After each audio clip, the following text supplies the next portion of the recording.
దగ్గుమందు 20 మంది పసిపిల్లల ఊపిరి తీసింది. 10 మంది చిన్నారుళ్ళు మంచాన పడేసింది. కాఫ్ సిరప్ కాదు, కాటేసే విషమని తేలిపోయింది. అత్యున్నత ప్రమాణాలతో తయారు కావాల్సిన ఔషధం ఎందుకు ప్రాణాంతకమైంది? ఆ కంపెనీని మూసేయలేమని రాష్ట్ర ప్రభుత్వం ఎందుకంటోంది? తమిళనాడు చర్యలపై అసంతృప్తి వ్యక్తం చేసిన కేంద్రం ఏం చేయబోతోంది? మార్కెట్లో చలామణి అవుతున్న వాటిలో ఏది మెడిసిన్, ఏది పాయిజన్? ఫార్మా కంపెనీ చెలగాటం పిల్లలకు ప్రాణ సంకటమైంది. దగ్గుమందు 20 ప్రాణాలు తీసింది.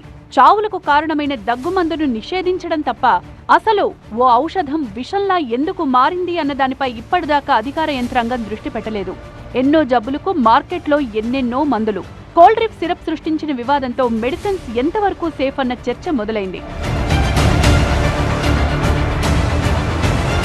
చేప కథలాగే ఉంది కోల్డ్ డ్రిప్ సిరప్ పై కేంద్ర ప్రభుత్వాల రియాక్షన్. ఆ దగ్గుమందు తయారైంది తమిళనాడు ఫార్మా యూనిట్లో. ఆ సిరప్ మరణ మృదంగం సృష్టించిందేమో మధ్యప్రదేశ్లో. తమిళనాడులోని కాంచీపురానికి చెందిన శ్రీసన్ ఫార్మా యూనిట్ తయారు చేసిన కోల్డ్ డ్రిప్ దగ్గుమందు చిన్నారుల మరణాలకు కారణమైంది. కేంద్రం నుంచి స్పష్టమైన ఆదేశాలున్నా Tamil Nadu food and drug administration చర్యలు తీసుకోవడంలో విఫలమైందంటోంది కేంద్ర ఆరోగ్య శాఖ. Central drugs standard control organisation సిఫార్సు చేసిన ఎందుకు క్రిమినల్ కేసులు పెట్టలేదని కేంద్ర ఆరోగ్య శాఖ ప్రశ్నించింది. డీసీజీఐ ఆదేశాలున్నా శ్రీసన్ ఫార్మా లైసెన్స్ ఎందుకు రద్దు చేయలేదని తమిళనాడు ప్రభుత్వాన్ని ప్రశ్నించినట్లు సమాచారం. కానీ తమిళనాడు మంత్రివర్యుడేమో ఆ కంపెనీని క్లోజ్ చేయడం కుదరదంటున్నారు. మరింత నష్టం జరగకుండా ప్రభుత్వం తక్షణ చర్యలు తీసుకుంటుందన్నారు. దేశంలో ఏ మూలన మెడిసిన్ తయారైనా ఇతర రాష్ట్రాలకు కూడా సప్లై అవుతుంది. ఇవాళ కోల్డ్ డ్రిప్ కాఫ్ సిరప్, రేపు మరో డ్రగ్ ప్రాణాంతకం కావచ్చు. కేంద్ర రాష్ట్ర ప్రభుత్వాలు నిందించుకునే సమయం కాదు, కానీ అదే జరుగుతోంది. जो लापरवाही हुई या कंपनी के द्वारा बेच खराब हुई। 19 सैंपल लिए थे, जिसमें 3 सैंपल फेल हुए।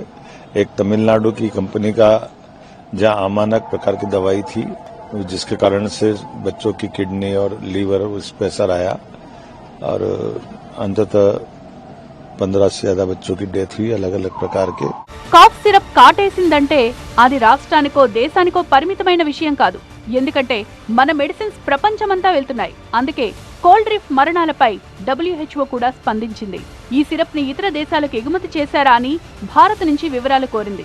భారత్ లో తయారైన కాఫ్ సిరప్ లో గతంలో గాంబియా, ఉజ్బెకిస్తాన్, కామెరూన్లో 141 మంది పిల్లల మృతికి కారణమయ్యాయి. ప్రపంచంలోనే అతిపెద్ద ఔషధ ఉత్పత్తిదారుల్లో ఒకటిగా ఉన్న భారత్ ప్రతిష్టని అది దెబ్బతీసింది. ఇప్పుడు కోల్డ్ డ్రిప్ వ్యవహారం మన మెడిసిన్స్ ని బోన్లో నిలబెట్టింది. శ్రీసన్ ఫార్మాలో నిర్వహించిన తనిఖీల్లో సిరప్ తయారవుతున్న తీరు చూసి అధికారులే నోరెళ్లబెట్టారంటున్నారు. ఏమాత్రం నాణ్యతా ప్రమాణాలు లేకుండా అనుభవం లేని సిబ్బందితో అక్కడ దగ్గుమందుని తయారు చేస్తున్న విషయం బయటపడింది. పిల్లల ప్రాణాలు తీసిన SR-13 బ్యాచ్ ఈ ఏడాదే తయారైంది. 2 ఏళ్ల ఎక్స్పైరీతో మే నెలలో మధ్యప్రదేశ్, రాజస్థాన్, ఒడిశా, పుదుచ్చేరి మార్కెట్లలోకి వెళ్లింది కోల్డ్ డ్రిప్ సిరప్. ఇందులో డైఇథిలిన్ గ్లైకాల్ 48.6% ఉన్నట్లు ల్యాబ్ రిపోర్ట్ తేల్చింది. ఇది అనుమతించిన పరిమితికి 500 రెట్లు ఎక్కువ. It is very difficult to figure out what are the contents of the cough syrup, if there is any contamination there or not. Then by naked eye you can't figure out. So it's the role is of the regulatory authorities to have a regular audit of these drugs that have been manufactured, whether they contain any substance which can be toxic. దగ్గుమందుతో చిన్నారుల మరణాలపై జాతీయ మానవ హక్కుల commission స్పందించింది. మధ్యప్రదేశ్, రాజస్థాన్, ఉత్తరప్రదేశ్ ప్రభుత్వాలకు నోటీసులు జారీ చేసింది. 2 వారాల్లో సమగ్ర నివేదికను సమర్పించాలని ఆదేశించింది. కల్తీ ఔషధాలపై ఎంక్వైరీకి ఆదేశించాలని కేంద్ర ఆరోగ్య శాఖ, డీసీజీఐ, CDSCO, DGHS కు కమిషన్ సూచించింది. రాష్ట్రాల్లోని ప్రాంతీయ ప్రయోగశాలలు కల్తీ మందుల నమూనాలు సేకరించి పరీక్ష నివేదికలను సమర్పించేలా ఆదేశాలు జారీ చేయాలని చెప్పింది. మధ్యప్రదేశ్లో పిల్లల మరణాలపై జ్యుడిషియల్ కమిషన్ లేదా నిపుణుల కమిటీతో స్వతంత్ర దర్యాప్తు చేపట్టాలని సుప్రీంకోర్టులో పిటిషన్ దాఖలైంది. ఎవరు ఆదేశించినా, ఎన్ని విచారణలు జరిపినా పిల్లల ప్రాణాలు తిరిగిరావు. నిబంధనలు కాగితపు పులుల్లా మారిపోతున్నాయి.